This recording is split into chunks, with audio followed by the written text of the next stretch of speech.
Tuff and Tender. Welcome to Tuff and Tender. I'm Ric Drasin, your host, and I'm going to talk to you today about relationships. And as I said last week, there's two sides to everybody, especially every guy. There's a tough side and a tender side. Depends on what you want to show. Now, a lot of guys like to be macho and show the tough side and never want to let their guard down. But you got to show the tender side once in a while, because if you want to attract the opposite sex, you got to show compassion. And I was told years ago, this is something that kind of rings a bell. When a man or a woman meets a man, she meets him with the intention of probably changing him down the road. When a man meets a woman, he has the intention of her staying the same. So there's two different intentions going on there. I don't know what that means, but I know that in many relationships I've heard, she was so good until we got married and then things changed, or he was this until we got married and things changed. Well, people change, and sometimes you change them and then you don't like what you changed them into. You want them to go back the other way. And when they go back the other way, you're not happy about that either. So it's kind of a double-edged sword, and you don't know what to do about it, but there are ways around that, and that's why we're here. In my chat room, I have my chat girl, Erin Tillman, over there. She'll be taking questions and firing them at me, and I'll give you some of my answers, because I have my own opinions, and they may not agree with everybody, but they agree with me, and that's really all that counts at this point. Right, brother? Okay.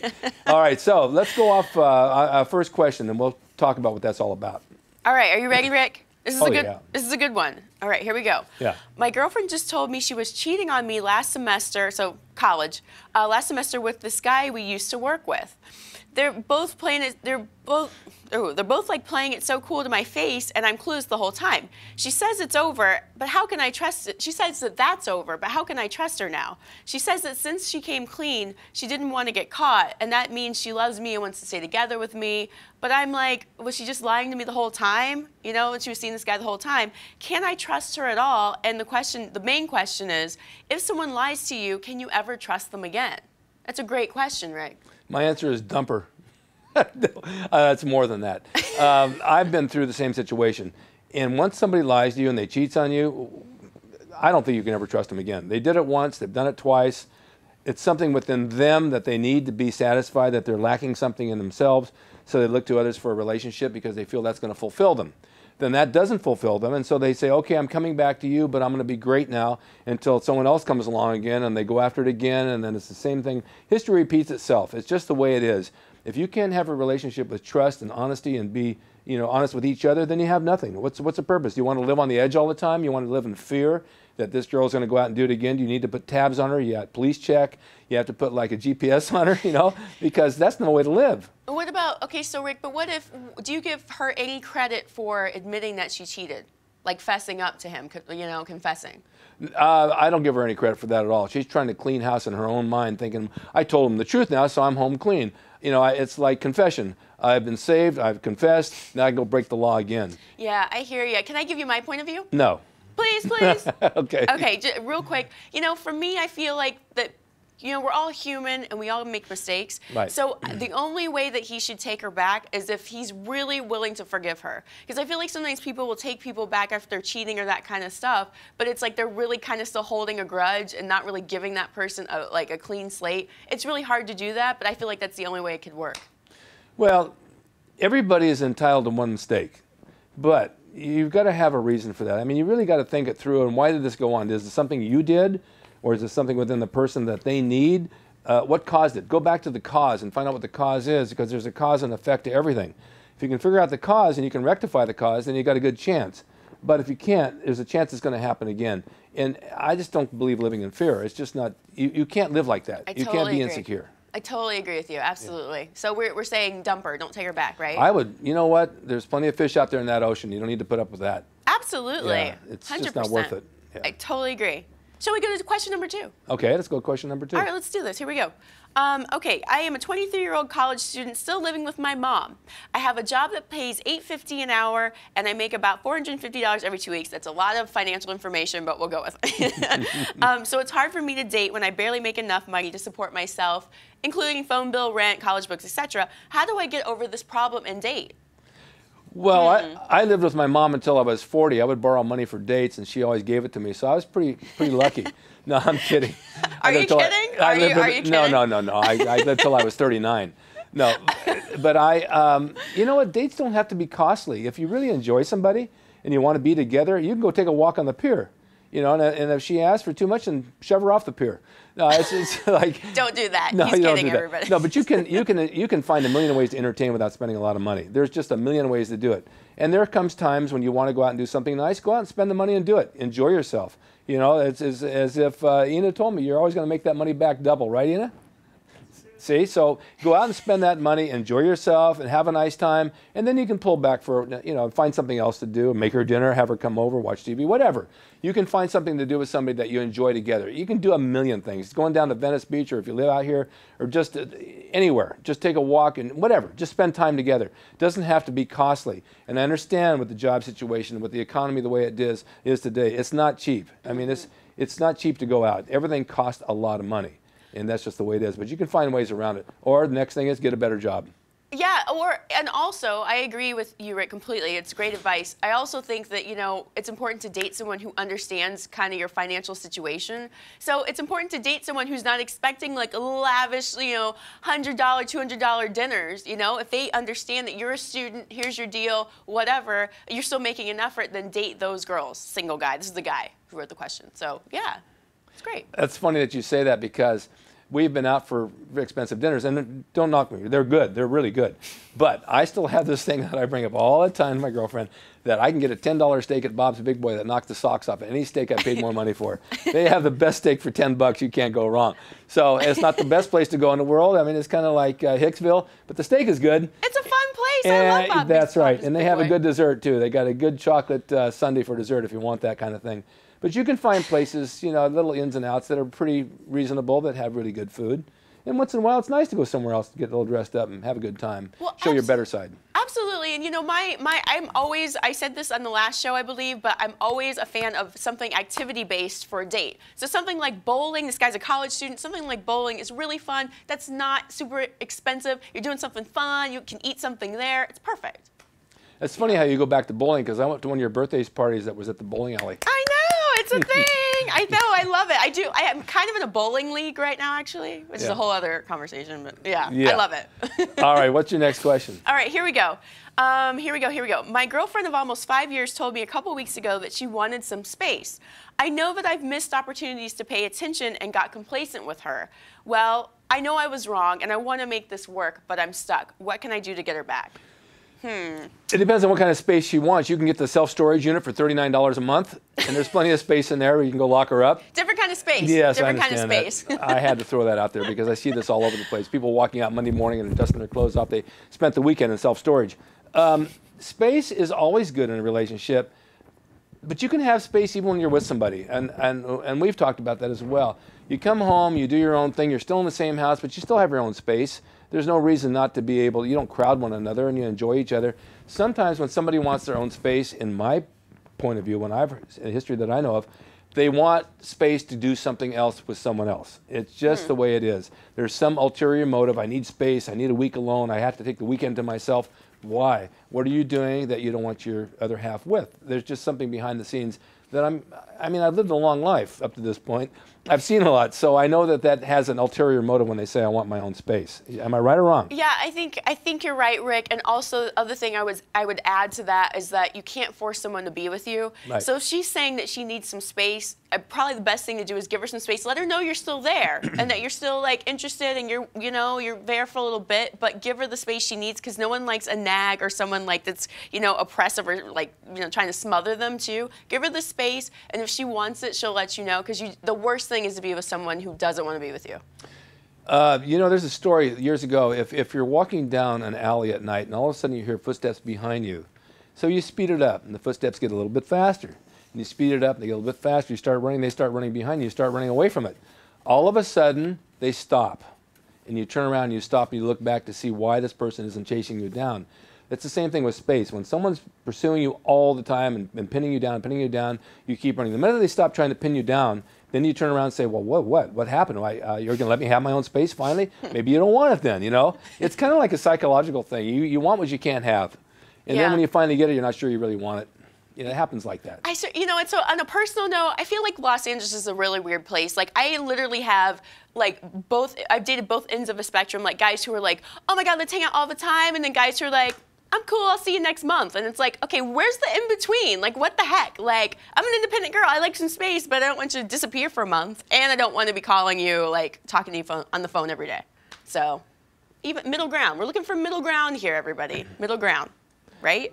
Rick? I don't think it's just Los Angeles. I think it's that way everywhere. We're all humans, and we all do certain things a certain way. When you're in a small town and you have relationships, when I grew up in a small town, these people would get divorced and marry their next door neighbor, then get divorced and marry the one down the block. It was like a circle. They just kept getting divorced and marrying each other. It was weird. That was weird for me because it's a small town mentality. In a big city, you do meet a lot of different types of people, and you don't know. But the thing that really bothers me as you get older, and maybe you've been through a marriage or two or whatever, and you meet somebody, you don't really know their history or their background. You don't know. They could be serial killers. You don't know. It takes a long time to get to know that person. So if you're going to have a relationship and you want longevity, you really need to know who they are and what they're all about. When they start, after a few months, start acting a little weird and things are going the other way and they want their space and they will, I'll be with you, but I don't want to be with you, but I want to be over there. You don't know what's going on. Just like you said, you don't know where there's a middle ground there where you have to meet. Absolutely. Somehow.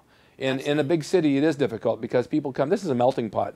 People come from all over the world to LA. And so you might even be going out with, I know a guy that went out with this girl. He thought she was gorgeous. He had the best time of his life. He met her in Vegas. She came here. He found out later on that she was a guy. What? Yeah. Wait, what? Rick, what? Really? Seriously. Seriously? Seriously, he found out. Can I just ask, when did he find out? Was it like during like a sexual experience? He had already been through that route with her because she had the operation. Oh, and wow. then a friend of his told him that this used to be so-and-so, and he went back and he says, get out of here. And she says, oh, you found out? And she went back to Vegas, and then I think a year later he told me they became friends. So you don't know what you're getting. Wow, I wanted to say I'm really impressed that he was able to be friends with her after that, because that's a really big thing not to tell somebody. I mean, I guess, anyway, I feel like that's a whole other show. Yeah. Okay, we're not qualified to talk about. But like I say, what you see is not always what you get. So you got to have your eyes open, your ears open, and listen all the way around, because you can be deceived very easily. And I'm not gullible, but I'm willing to give a person a chance and be honest with them, because I'm honest with everybody else. I expect they're honest with me, but you never know. Those that you help, that you're really honest with, that you're upfront with, sometimes turn on you. Yeah, but okay, let's keep it positive too, though, right? True. So, I mean, I agree with you. I do True. agree with you, but also it's really important to give people a chance. And the thing is you're talking about listening to people. It's also important to ask the right questions when you're there. I mean, it shouldn't be an interview. A date should be a relaxed, get to know you session, the early dates at least. But you should be asking certain questions. Like, I know a girl who was dating a guy for like a few months, and she had never been to his house.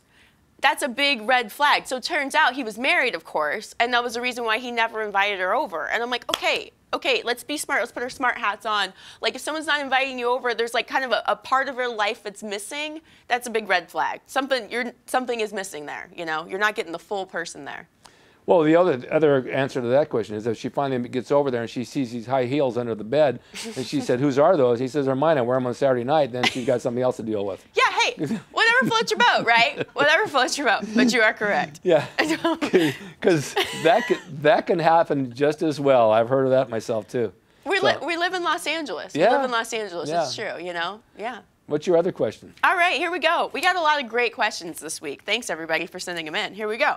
I have a really basic question. I'm just wondering how to get a date. I don't seem to meet the right people, and I'm not into the bar or club scene. Any suggestions? I have a lot of thoughts about this, actually. Well, first of all, I just talked to a guy yesterday that tells me the same thing. He's 50 years old, and he just can't get a date for the life of him. But I told him, I said, you're a boring person. You are boring. You talk about negativity, you talk about politics, how bad this is and that is. No one wants to hear this all the time. You're putting out bad vibes. You're a nice guy, but you're putting out this negative vibe. You slump around. You go into the mall, you fall asleep in a chair, and you know who I'm talking about. And he sleeps. I think I do too, actually. He sleeps in the mall with a book. Come on, I said, he's not a bad-looking guy. He can't get a date. Well, it's not about getting a date. It's just meeting somebody to do something with. You can't go in search of it. You can't go to the gym. You can't go to the mall. You can't go to the restaurant and say, I'm going to find the date. It doesn't work out like that. It just has to fall in your lap. And if you're that type of person that has the charisma and personality that will attract people, it will fall in your lap, and then you make a plan to go out and do something together. And I don't like to call it dates. I mean, we call it dating, but I just like getting together and maybe having dinner and talking and just getting to know one another. It doesn't have to be anything big, and then it can evolve into something else. But making a date is making a plan. It's making an appointment. It's like going to the dentist and having your tooth drilled. It's like, oh my God, it's going to be painful because it's a date. No, just have an event. Do something together. Yeah, that's exactly what I say, Rick. A casual get-to-know-you session, i.e., is a date. So, right. But I will say this. A casual get-to-know-you session is more relaxed. And I do feel like a date is more like a little fancier maybe for those of you who might want something more upscale, that kind of thing. So I do like the word date personally. I'm just saying. I'm a girl. I like that word. I do. Okay, but I will say, you know, the thing that I suggest is rather than, you know, maybe you're someone who doesn't want to go on an online dating site, you know, or something like that. Why not try like Meetup? I love meetup.com. Certain things that are like social groups, join a social group because the intention is not to meet someone else. The intention is to do something fun. You have an interest that you enjoy and you're going to be doing it with other people who have the same interest. It's perfect. It's just the odds are in your favor that you're going to meet somebody there who might be sort of attractive, that you're going to like, it's going to like you, and maybe you'll go on a date, and maybe you'll meet someone organically within the social activity. I love that idea, personally. Even though it's my idea, I do love that idea for people. That's why you love it, because it's your idea. You know, But don't you think it's great? No, the social group thing is great. Yeah. If you belong to a group, you don't know who you might meet. I remember one day, not long ago, Ian and I were at the firehouse, and we met a friend down there. And then another guy came up who watched my show, so I'm a huge fan of yours. And he was just like the guy we were with. And they became good friends, and they went out. You know, there were two guys, but they went out and hung out together and created a good friendship, which was kind of nice because it was a common meeting ground. We all had lunch, and we all sat and talked. And then they hooked up, and it wasn't a date, don't get me wrong. They were not two gay guys. But they enjoyed each other's company, and they had a good time. It could just as well have been a woman. Yes. And at that point, you don't know. I mean, it could have worked out into a relationship. This is how things happen. They happen by chance. You're in the right place at the right time. It's all timing. And if it's meant to be, it's meant to be. If it's not going to happen. It's just how it works. But I will say, like you're talking about your friend, I mean, you got to get yourself out there too. Yeah. It's not going to do anything to just stay at home in your house and never leave your house because you don't want to date and you're kind of afraid or pissed off at the opposite sex. Like, you got to get out there and make yourself sort of available and have a certain energy about you, because that's the other thing. It sounds like your friend has kind of like bad energy or negative energy from past situations, and maybe he's got some extra baggage there, you know? There's got to be a way to get him into a positive mindset so that if he is just at Starbucks, he's giving off really good energy, you know? Again, this show's all about being empowered. You know, this guy needs to like do something to get his confidence up so he's empowered, and when he's out in the world, people just notice him, you know? Because then it is organic, you know? I think it's great. Well, you have to walk into a place like you own it. And not that you're conceited or you're a snob or all that, but you have to have confidence in yourself. When you walk in, people notice you because you are in touch with yourself. You know who you are. You're proud of who you are, and people relate to that. If you walk in and you don't, and you're negative, and I see people like that all the time, I don't want to talk to them. I don't want to hear their problems. I have a lot of times people come up and they tell me all their problems. They're going to, why are you picking me to tell your problems to? You know why? Because I'm a good listener. And sometimes you have good suggestions. And I just don't want to listen sometimes. Rick, who are you telling, right? Dating advice, girl. I hear it all. Yeah, I know. But you know, let's give that guy. Wait a minute, Erin. Who do you call when you need a pick me up? I don't know. I think I need to get a therapist. No, seriously. No. Who do you call when you need a little? You know what? Business-wise, I do call you, Rick. Yes, you do. It's true. It's true. But I don't involve you in my personal randomness. Not I don't. really. Are you saying I should? Is that what you're saying? No, I'm not saying that at all. But there's been times you called me, you said, I'm feeling down, let's meet, I need to talk to you. That's true. Okay. That's true. Rick, yeah, you are a confidant of mine. It's true. Okay. You're the best. You're the best. I did want to give that guy a piece of advice, though. We're talking about, you know, get confident and get out there. But how do you do that? And Rick, I know you're going to have thoughts about this too. I think it's really great if someone can do something like learn something new, learn a language, learn a new activity. When you learn something or build something, it builds your confidence because you're creating something and you're learning something new. You're like, oh, wow, look at this new skill I've just acquired, you know? Also, I think exercise is great for building confidence. Do you not agree? Sure it is. I mean, I teach pro wrestling. And on the weekends, I have new people come to me all the time, and they have skills they need to learn. They have to learn how to do a somersault. So many people don't know how. After a couple of lessons, they're learning to do 3 or 4 things. I can see their confidence level just skyrocket, especially young kids. I mean, I work with a lot of young kids who are very insecure, and they're very shy. And all of a sudden, even my grandsons are doing all these amazing things in the ring, and their self-confidence has just blossomed. Well, the same thing with adults. You take on something that you can conquer, and you become a better you, it will show on your face. When you walk in somewhere, it will show on your face. No one will, someone won't say, "What did you just conquer?" But you know, you have that attitude when you walk around that you got something to offer, and you got to have something to offer. Absolutely true. Shall we go to the next question? We're running out of time, actually. Yes, we are. In fact, I think we have to go to a tip of the week, and the tip of the week for me is, you know, you got to take a good look in the mirror, realize who you are. You want to go out, you want to meet people, give it your best. Don't walk around in dirty clothes and a not combed hair and bad breath, which is really a killer, because sometimes I can smell that 3 feet away when I'm talking to somebody. And just have the confidence you have to talk to. Be social. Just put yourself out there and be social, and eventually it'll come your way. Am I right, Erin?